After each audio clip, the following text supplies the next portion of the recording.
जय श्री कृष्ण। भारतीय जनमानस में एक कालजयी चरित्र, एक युग पुरुष श्री कृष्ण। मेरी जीवन प्रणाली में उनके अनन्य उद्गार मुझे बहुत ही आकृष्ट किए हैं। आज मैं उनकी आर्षवाणी गीता जो है वो कृष्ण की अनन्य उद्गार ही है। मैं गीता ऐसे तत्वज्ञ वीर श्री कृष्ण के द्वारा कही गई है जो स्मृत नहीं हो सकती। नीलवर्ण जीवन सरोवर का दर्शन ही तो गीता है।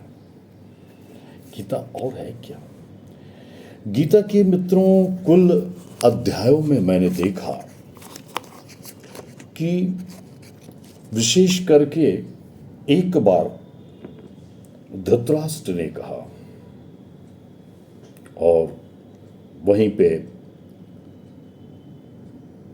संजय, जिसे दिव्य दृष्टि प्राप्त थी वेद व्यास जी की, वो 41 बार कहा उसने। अर्जुन ने वहीं पे 84 बार कहा और भगवान श्री कृष्ण ने, योगेश्वर ने वहां 574 बार कहा। इन गीता के 18 अध्यायों के श्लोकों का यदि आप अवलोकन करें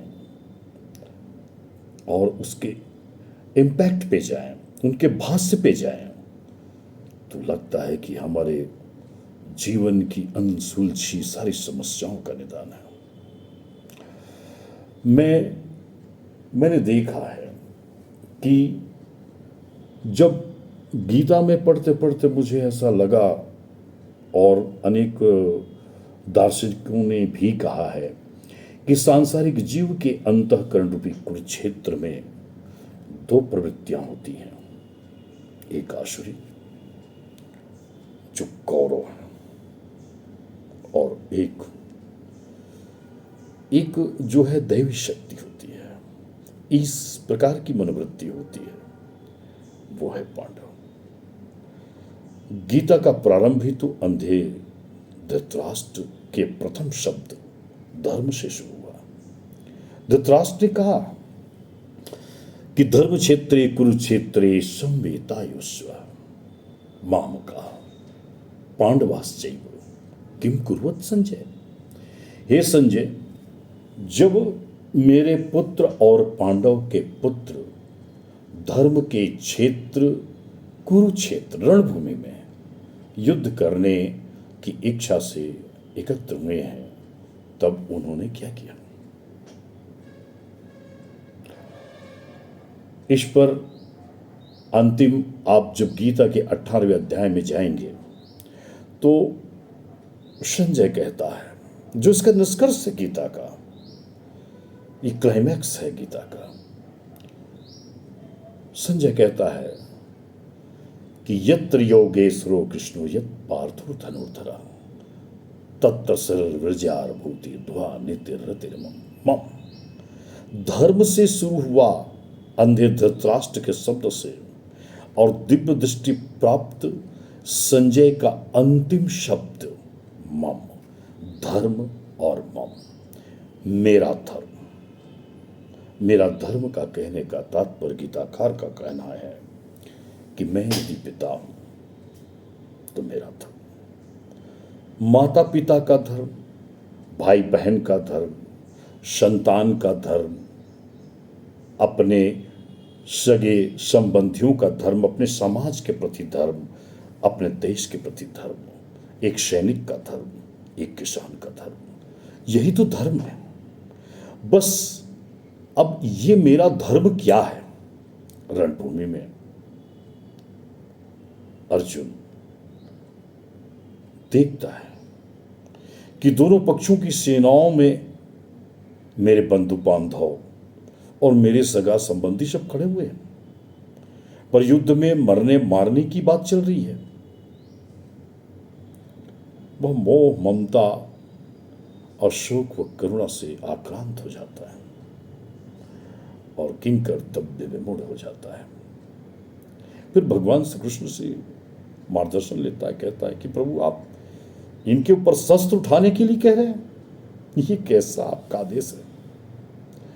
ये अर्जुन की वही बात मित्रों ऐसी लगती है कि जैसे कोई जज न जाने अपने पूरे कार्यकाल में कितनों को ही वो सजा देते चलते आए,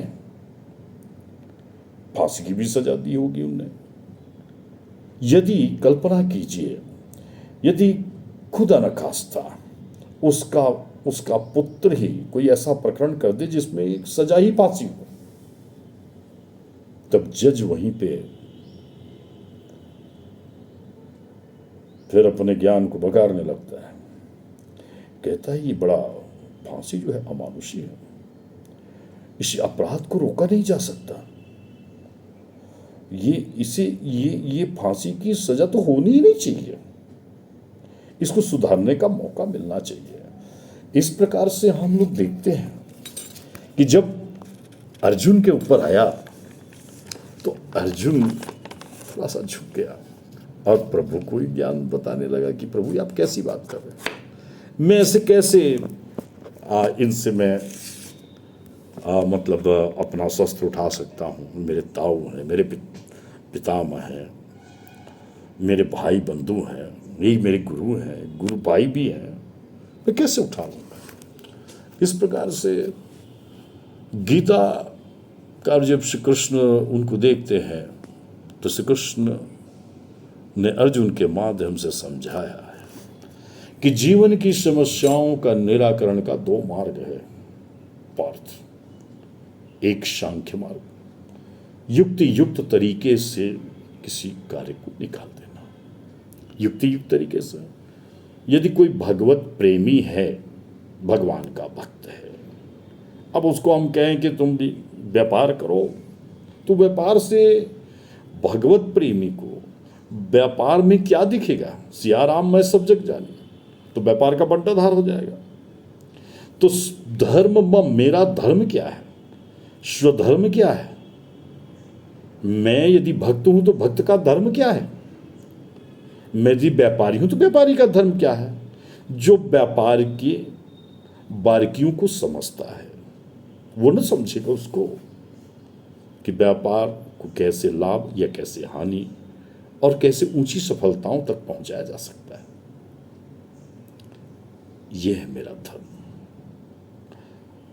भगवान ने अर्जुन को कहा कि अभी तुम्हारा धर्म क्या है,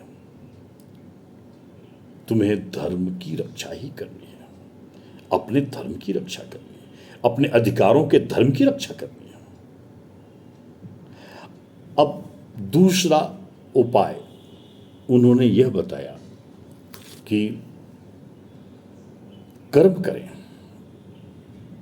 फल की इच्छा न करें। इसको इस तरीके से हम समझें कि कर्म, अकर्म और विकर्म। कर्म जैसे कोई बच्चा चलते घुटने के बल चलता है, अब चलते चलते खड़ा होने लगता है घुटनों के बल, फिर खड़ा होने लगता है, फिर थोड़ा थोड़ा कदम बढ़ाने लगता है, धीरे से उसे पता ही नहीं चलता कि वो कब चलना शुरू कर दिया। ये कर्म निष्काम कर्म हो जाता है। ऐसा होता है बच्चे को, आप देखना। इस प्रकार से हम तो साइकिल कब धीरे धीरे 2-4 बार गिर पड़े, फिर साइकिल फिर चलाने लगे, और धीरे से हम कब साइकिल चलाने लगे इसका आभास ही नहीं हुआ। यही अकर्म हुआ, यही अकर्म हुआ। जब किसी कर्म में ऐसी प्रेरणा भर दी जाए, ऐसे मनोबल बढ़ा दिए जाए जिसमें क्रांति उत्पन्न हो जाए, ऐसी ऊर्जा का संचार हो जाए, वह विकर्म होता है, और वह संभव ही श्री कृष्ण योगेश्वर से ही है। इस प्रकार से उदाहरण के तौर पे हम समझेंगे कि गीता क्या कहती है। गीता का अभिप्राय स्वधर्म से ही है।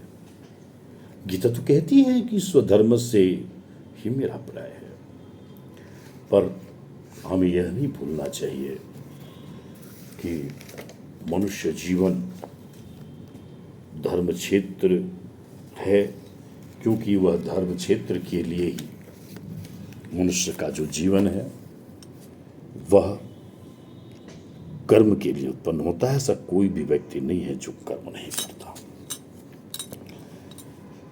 हमें मनुष्य को संजय रूपी विवेक से और धृतराष्ट्र रूपी अंधे अज्ञान से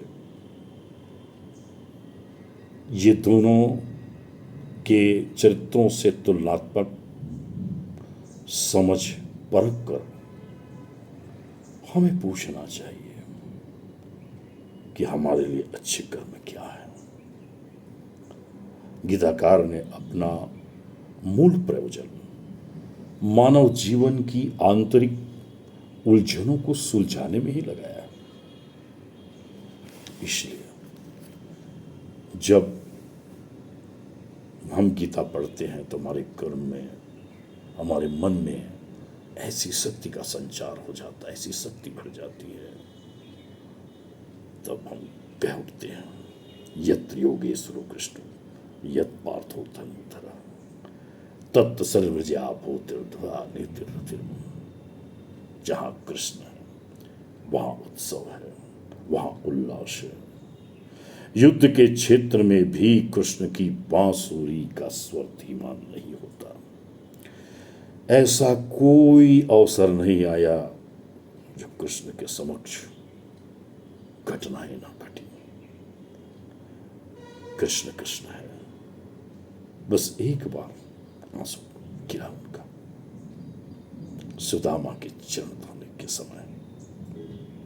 ये है कृष्ण, किसका क्या धर्म है यह उनने अपने चरित्र से समझाया है, अपने अवतारों से समझाया है। भगवान राम भी गंभीरता से, शौर्यता से अपने धर्म के प्रति, अपने संघर्षों के प्रति हमें कैसे बढ़ना है यह राम ने समझाया है। हमें एक मर्यादित होकर के इस जीवन, इस समाज, इस देश में कैसे आगे बढ़ना। कृष्ण ने हमें जो समझाया वो मैंने पूर्ववत कह चुका है। जय श्री कृष्ण, जय श्री राम। फिर मिलेंगे अगले विषयों के साथ।